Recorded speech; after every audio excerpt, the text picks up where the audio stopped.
सबसे पहले एक बड़ी खबर आपको बताऊं, क्योंकि महाराष्ट्र में आप जानते हैं कि सियासी प्रचार चल रहा है इस वक्त। उलेमाओं के ज्ञापन पर गृह मंत्री अमित शाह की महाराष्ट्र में उलेमाओं ने कांग्रेस को ज्ञापन दिया है। कांग्रेस ने उलेमाओं की मांगे मान ली है, कह रहे हैं अमित शाह। वो कह रहे हैं उलेमाओं ने 10% आरक्षण की मांग की है। ये 10% आरक्षण मुसलमानों को मिला तो किसका कम होगा, जरा सोचिए।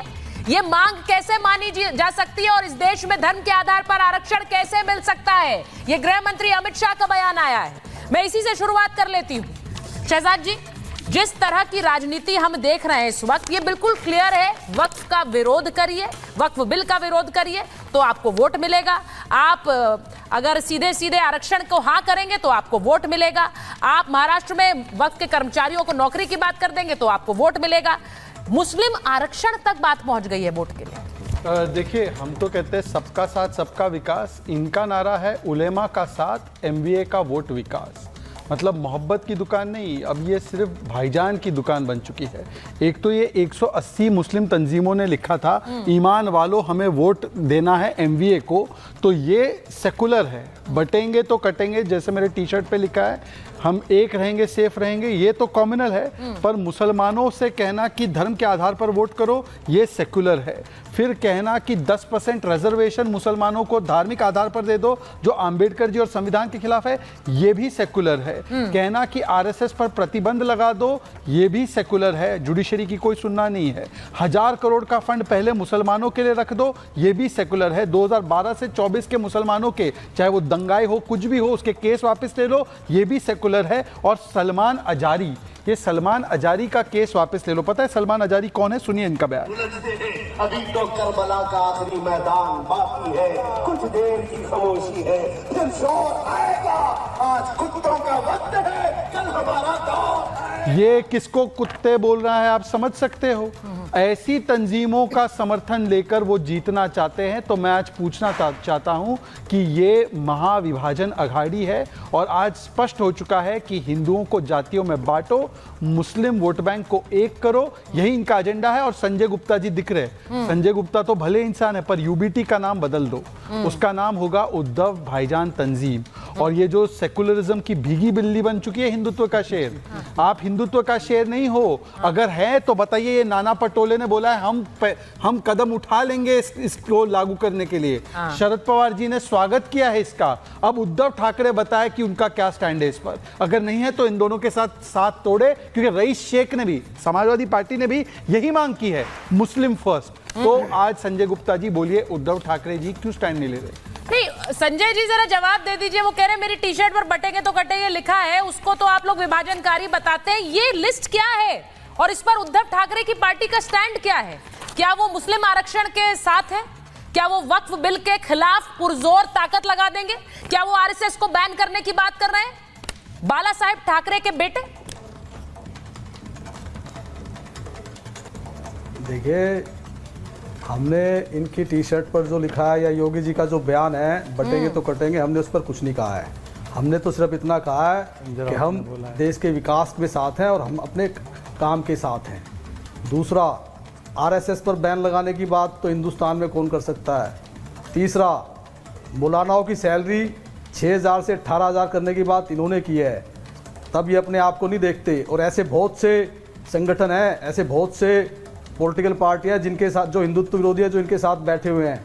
हमने अपना कोई भी ऐसा एजेंडा, उलेमाओं की सैलरी इन्होंने बढ़ाई तो गलत किया कि जो हिंदुत्व विरोधी, उलेमाओं की सैलरी बढ़ाई तो गलत किया। संजय जी, उलेमाओं की सैलरी आप कह रहे हैं इन्होंने बढ़ा दी, इन्होंने गलत किया मतलब? नहीं, एक बात ये बताइए आप, जो ये काम कर नहीं सकते, जो ये काम कर नहीं सकते, चुनाव से 2 दिन पहले ये इस तरह का एक जो जुमला छोड़ रहे हैं कि हम मौलानाओं की सैलरी 6000 से 18000 कर देंगे, चुनाव से पहले इस तरह का घोषणा करना क्या सही है? संजय जी, जब इनकी सरकार आएगी, जब इनकी सरकार नहीं किया, संजय जी एक बात को क्यों कहते हैं? संजय जी एक सेकंड, को इस देश से निकालने की बात नहीं करते संजय जी, घुसपैठियों को इस देश से निकालने की बात नहीं करते। संजय जी, शर्तें तो उलेमा बोर्ड ने रखी है चुनाव से पहले, और आप लोग मजबूर हैं कि आज उद्धव ठाकरे की चुप्पी इस पर दिखाती है कि वो मजबूर है, वो कुछ बोल नहीं रहे हैं। एक सेकंड, मैं माफी चाहता हूं, मैं बीच में आपके नहीं बोलना चाह रहा था। पहले तो संजय जी, चिट्ठियां तो बहुत संजय जी क्या होता है, चिट्ठियां तो बहुत से लोग, संजय जी सुनिए जरा, बोलिए। कितने लोग लिखते हैं? अरे भाई, शरद पवार जी और नाना पटोले की चिट्ठी है, पर सुन लीजिए मेरी बात। संजय राउत ने बाकायदा बटोगे तो कटोगे का विरोध किया है, पहली बात। दूसरी बात मैं पूछना चाहता हूँ, ये 10% मुस्लिम को रिजर्वेशन जो एजुकेशन और पुलिस में देंगे, सुन लीजिए सर सुन लीजिए, तो ये किसका काट के देंगे? ओबीसी का आरक्षण काट कर आप मुसलमानों को देना चाहते हो धार्मिक आधार पर? ये आंबेडकर जी के साथ है, आंबेडकर जी के खिलाफ है? हमने कुछ नहीं कहा ऐसा।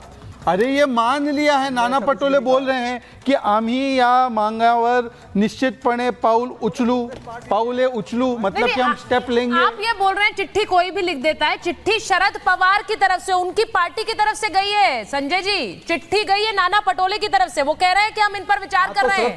समर्थन के लिए बहुत बहुत धन्यवाद। शरद पवार की पार्टी तो ये कह रही है, वो तो धन्यवाद कह चुके हैं भाई, वो धन्यवाद कह चुके हैं। अब आप उनको भी नकार दीजिए। मैं एक मिनट, इसको मैं जरा आगे बढ़ा रही हूँ, क्योंकि ये अजय वर्मा जी के पास एक बार जाती हूँ।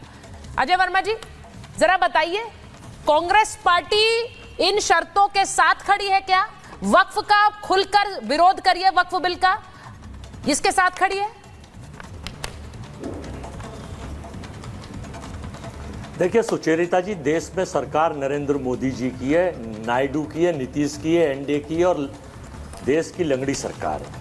2016 में 16 नवंबर को इस देश के करोड़ों अरबों लाखों महिलाओं को लाइन पे लगा के नोटबंदी का काम करने का और देश बर्बाद करने का काम जो किया था, तो देश की सरकार के मुखिया से ही तो आदेश से होता है।